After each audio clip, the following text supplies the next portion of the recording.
সারা দেশে বৃষ্টি নিয়ে দুঃসংবাদ আবহাওয়া অফিসের। জানাবো মধ্যবর্তী নির্বাচনের নতুন স্বপ্নে এবার বিএনপি। দুর্নীতিবাজদের ধরতে বিশেষ কমিশন গঠনের দাবি ওয়ার্কার্স পার্টির।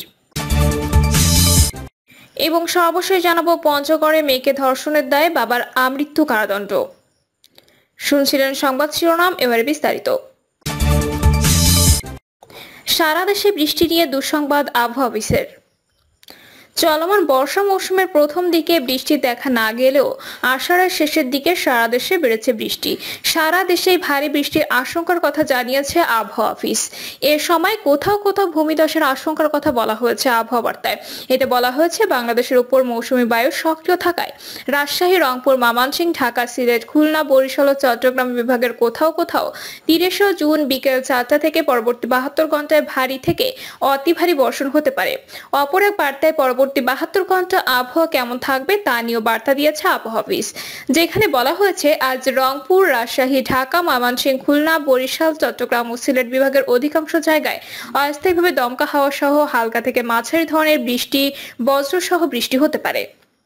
সেই সঙ্গে দেশের কোথাও কোথাও মাঝারি ধরনের ভারী থেকে অতি ভারী বর্ষণ হতে পারে।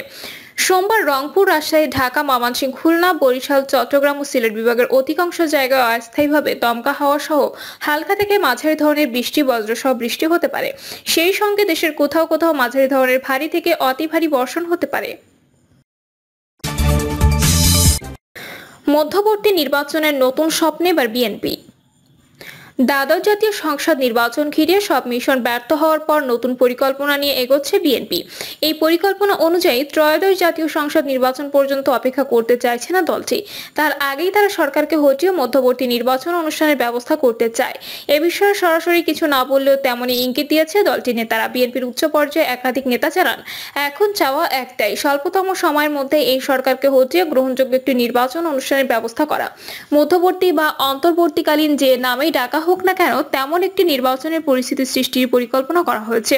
এ লক্ষ্যে আন্দোলন পুনর্গঠনের কাজ চলছে। চলতি বছরের মধ্যে নতুন কর্মসূচি নিয়ে পূর্ণোদ্যমে মাঠে নামা হবে, সেভাবেই দলকে প্রস্তুত করা হচ্ছে। বিএনপি যুগ্ম মহাসচিব থেকে সম্প্রতি দলের চেয়ারপারসন উপদেষ্টা হয়েছেন সৈয়দ মোয়াজ্জেম হোসেন আলাল। তিনি আজকের পত্রিকাকে বলেন, আমরা স্বল্পতম সময়ের মধ্যে সরকারের পতন ঘটিয়ে গ্রহণযোগ্য নির্বাচনের পরিবেশ তৈরি করতে চাই। জনগণ এই সরকারের উপর চরমভাবে ক্ষুব্ধ। বিএনপির স্থায়ী কমিটির সদস্য সেলিমা রহমান অবশ্য এ বিষয়ে স্পষ্ট কিছু বলতে চাননি। তবে আকারে ইঙ্গিতে তিনি বলেন, আমাদের চিন্তা ভাবনা যাই থাকুক না কেন, এই সরকার যা করেছে তাদের নিজেদেরই তো পদত্যাগ করা উচিত। সময় কখন কোন গতিতে যাবে সেটা তো বলতে পারছি না। সরকার পতনের আন্দোলন চলমান আছে, এর মাঝে কখন কি হবে সেটা সময়ই বলে দেবে। দলীয় সূত্রে জানা গেছে, নতুন পরিকল্পনার অংশ হিসেবে সংসদ নির্বাচনের পরই দল গোছানোর কাজে হাত দিয়েছে বিএনপির শীর্ষ নেতৃত্ব। এরই মধ্যে দলের ঢাকা সহ 4 মহানগর কমিটি এবং যুব দলের কমিটি বিলুপ্ত করা হয়েছে।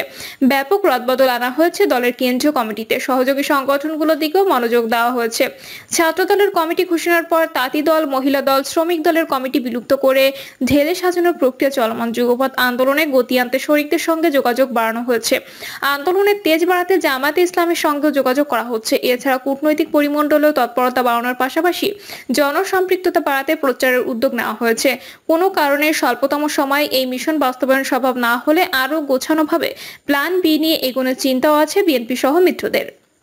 যুগপৎ আন্দোলনে যুক্ত বিপ্লবী ওয়ার্কার্স পার্টির সাধারণ সম্পাদক সাইফুল হক বলেন, স্বল্পতম সময়ের মধ্যে বড় চাপ সৃষ্টি করে সরকারকে বিদায় করতেই চাই, যাতে দেশে গ্রহণযোগ্য নির্বাচনের উপযুক্ত পরিবেশ তৈরি হয়। সেই লক্ষ্যে আমরা কাজ করছি। নির্বাচনের নামটা মধ্যবর্তী হবে কিনা বলতে পারছি না। গত বছরের 28 অক্টোবর রাজধানীতে মহাসমাবেশ ঘিরে প্রাণঘাতী সংঘর্ষের পর বিপর্যয়ে পড়ে বিএনপি। সেই বিপর্যয় কাটিয়ে ওঠার চেষ্টা করলে দলটি এখনো ঘুরে দাঁড়াতে পারেনি। নির্বাচনের পর এখনো মাঠে গড়ায়নি যুগপৎ আন্দোলন। এই অবস্থায় দলের ভবিষ্যৎ নিয়ে নেতাকর্মীরা হতাশ, স্বস্তিতে নেই নীতি নির্ধারকেরাও। এমন বিপর্যয় দশা কাটিয়ে নতুন মিশন সফল করা কতটা সম্ভব সে নিয়ে সংশয় আছে বিএনপির ভেতরেই। তবে এ বিষয়ে প্রকাশ্যে মুখ খুলতে রাজি নন কেউ। সৈয়দ মোয়াজ্জেম হোসেন আলালের কথার এর কিছুটা আভাস মেলে।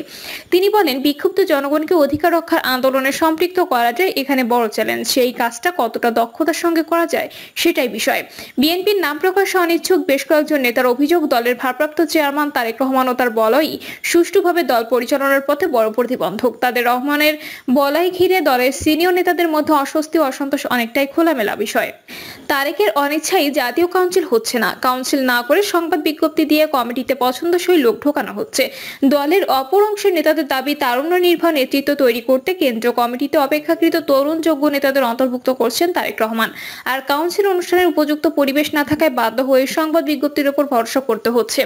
এদিকে তারেক রহমানের সঙ্গে দলের জ্যেষ্ঠ অনেক নেতা দ্বন্দ্বের বিষয়টিও বেশ পুরনো। একটি পক্ষ থেকে সরাসরি দ্বন্দ্ব বললেও আরেক পক্ষ পারস্পরিক বোঝাপড়ার ঘাটতি বলতে স্বাচ্ছন্দ্য বোধ করে। জানা গেছে কেন্দ্রীয় কমিটিতে বড় রদবদলের পর সেই দ্বন্দ্ব বা পারস্পরিক বোঝাপড়া ঘাটতি আরো বেড়েছে। এভাবে কোন্দল, সমন্বয়হীনতা, নেতৃত্বের সংকট সহ নানা সমস্যা নিয়ে বছরের পর বছর ধরে চলছে বিএনপি। সে কারণে নতুন মিশনেও আশার আলো দেখছেন না দলের অনেক নেতাকর্মী। তাদের মধ্যে দলের ভবিষ্যৎ নিয়ে হতাশা ছড়িয়ে পড়েছে সর্বত্র। অনেক নেতাকর্মী রাজনীতি ছেড়ে দেওয়ারও চিন্তা করছেন, কেউ পাড়ি দিচ্ছেন বিদেশে। বিএনপি জেলা পর্যায়ের এক দায়িত্বশীল নেতা হতাশা সুরে বলেন, আমি কোনো আশার আলো দেখছি না। দুর্নীতিবাজদের ধরতে বিশেষ কমিশন গঠনের দাবি ওয়ার্কার্স পার্টির। রাষ্ট্রীয় ক্ষমতার অপব্যবহার করে দুর্নীতির মাধ্যমে সম্পদ অর্জনকারীদের খুঁজে শাস্তি নিশ্চিতের পাশাপাশি তাদের সম্পদ বাজেয়াপ্ত করতে বিশেষ কমিশন গঠনের দাবি জানিয়েছে বাংলাদেশ ওয়ার্কার্স পার্টি। পাশাপাশি ব্যাংকিং খাতে লুটপাট বন্ধে ও সুশাসন ফিরিয়ে আনতে অবিলম্বে ব্যাংক কমিশন গঠনের দাবি জানিয়েছে দলটি। দলের জন্য অন্য দাবিগুলো হলো নিত্য প্রয়োজনীয় দ্রব্যমূল্য জনগণের ক্রয় ক্ষমতার মধ্যে রাখতে পূর্ণাঙ্গ রেশনিং ব্যবস্থা চালু করা, অর্থ পাচার রোধ ও পাচার করা অর্থ ফিরিয়ে আনতে বিশেষ ব্যবস্থা গ্রহণ এবং ঋণ খেলাপিদের চিহ্নিত করে অর্থ আদায় ও ইচ্ছাকৃত খেলাপিদের বিশেষ ট্রাইব্যুনালে বিচার করা। 5 দফা দাবি আদায়। আগামী 5ই অক্টোবর ঢাকায় সমাবেশ ও মিছিল করবে ওয়ার্কার্স পার্টি। এছাড়া জুলাই আগস্ট মাসে জেলায় জেলায় পার্টির সদস্যদের সাধারণ সভা ও বিক্ষোভ মিছিল এবং আগামী ডিসেম্বরের প্রথম সপ্তাহে ঢাকায় দলটির কংগ্রেসের কর্মসূচি ঘোষণা করা হয়। এর আগে দলের সাধারণ সম্পাদক ফজলে হোসেন বাদশা উত্থাপিত প্রতিবেদনের ভিত্তিতে দ্রব্যমূল্যের ঊর্ধ্বগতি, মূল্যস্ফীতি নিয়ন্ত্রণে ব্যর্থতা, দুর্নীতি, অর্থ পাচার, ব্যাংক খাতে নৈরাজ্য ও খেলাপি ঋণ সম্পর্কে আলোচনা করা হয়। প্রধানমন্ত্রী শেখ হাসিনা সাম্প্রতিক ভারত সফরে বাংলাদেশের মধ্য দিয়ে ভারতকে রেল করিডোর প্রদান সম্পর্কে সবাই বলা হয়। ওয়ার্কার্স পার্টি দক্ষিণ এশিয়া দেশগুলোর মধ্যে যোগাযোগের উপর গুরুত্ব দেয়, তবে সেটা নিশ্চয়ই একপক্ষীয় নয়। বহুপক্ষীয় করা ছাড়া এটা একপেশে ও ভারসাম্যহীন হবে এবং বাংলাদেশের স্বার্থ রক্ষা করবে না। তিস্তার পানি বন্টন চুক্তি সম্পর্কে সবাই বলা হয়, তিস্তার পানি বন্টন চুক্তি ছাড়া তিস্তার ব্যবস্থাপনা ও সংরক্ষণের সহযোগিতা কার্যত গাছের গোড়া কেটে উপরে পানি ঢালা শামিল। তিস্তা নিয়ে বাংলাদেশে যেন ভূ রাজনীতি দ্বৈরথের শিকার না হয় সে বিষয়ে সতর্ক করা হয়েছে। এছাড়া গঙ্গার পানি প্রবাহ বৃদ্ধিতে ব্যবস্থা নেওয়ার উপর জোর দেওয়া হয়। পঞ্চগড়ে মেয়েকে ধর্ষণের দায়ে বাবার আমৃত্যু কারাদণ্ড। পঞ্চগড়ে মেয়েকে ধর্ষণের অভিযোগে বাবা সাইফুল ইসলামকে আমৃত্যু কারাদণ্ড দিয়েছে আদালত। দুপুরে জেলা নারী ও শিশু নির্যাতন দমন ট্রাইব্যুনালের বিচারক বি.এম. তারিকুল কবির এ আদেশ দেন। মামলার এজাহার সূত্র জানায়, ধর্ষণের শিকার তরুণীর 5 ভাই বোনের বাবা সাইফুল ইসলাম। তিনি দ্বিতীয় বিয়ে করার আগে গত বছরের আগস্টে সাইফুলের সঙ্গে তরুণীর মায়ের বিবাহ বিচ্ছেদ হয়। এরপর থেকে ওই তরুণী সহ ছোট 2 ছেলেকে নিয়ে তাদের মা বাবার বাড়িতে থাকতেন। গত বছরের 21শে সেপ্টেম্বর তরুণীর চাচাতো ভাইয়ের বিয়ে উপলক্ষে বাবা সাইফুলের বাড়িতে যায় সে। বিয়ের 3 দিন পর ছোট মা বাইরে থাকার সুযোগে সাইফুল তার ঘরে ঘুমন্ত মেয়েকে ধর্ষণ করে। পরে তাকে হুমকি ও ভয়ভীতি দেখিয়ে একাধিকবার ধর্ষণ করেন তিনি। এক পর্যায়ে অন্তঃসত্ত্বা হয়ে পড়ে তরুণী। এই ঘটনা 18 নভেম্বর তরুণীর মা বাদী হয়ে সদর থানায় ধর্ষণ মামলাটি দায়ের করেন। মামলা তদন্তকারী কর্মকর্তা ও সদর থানার তৎকালীন উপপরিদর্শক শামসুজ্জোহা সরকার গত 28শে মার্চ আদালতে অভিযোগপত্র দাখিল করেন। প্রিয় দর্শক, এই ছিল এখনকার সর্বশেষ সংবাদ। আপডেট সব সংবাদ পেতে চ্যানেলটি সাবস্ক্রাইব করে বেল আইকনটি ক্লিক করে রাখুন।